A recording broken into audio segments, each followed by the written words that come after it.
This will just be a quick assembly and installation video for the Vive toilet seat riser with handles. The installation portion will be the same as with the hinged toilet seat riser, and the assembly will be the same across both the elongated and the standard round sizes.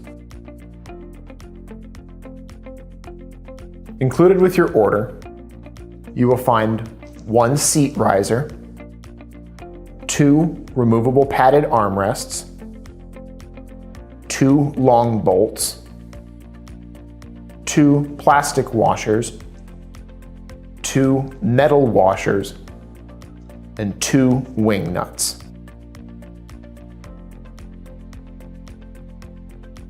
Step 1, remove the existing toilet seat and lid from your toilet and set them aside. Step 2, turn the riser over so that you can see the rubber grip pads as well as the sockets for installing the armrests.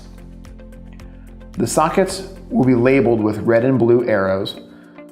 The red arrows will correspond to the user's left side and the blue arrows to the user's right side.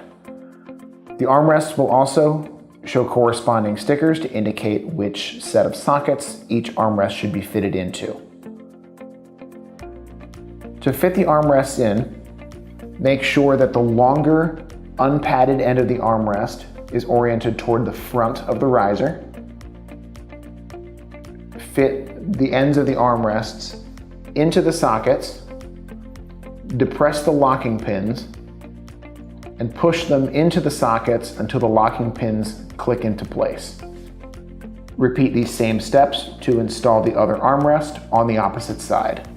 Step 3, set the riser on the toilet and ensure that the holes in the riser and the holes in the toilet are aligned. Step 4, place the toilet seat on top of the seat riser and align the attachment holes.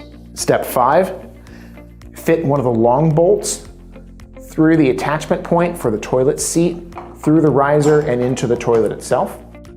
You'll then attach the other one in the other spot. Step 6, secure the bolt with the included washers and wing nut. Fit the wing nut after the washers and tighten.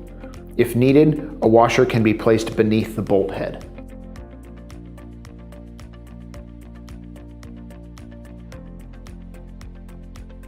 Thank you so much for watching. If you like our videos, give us a thumbs up, subscribe to our channel, and leave a comment below if you have any questions.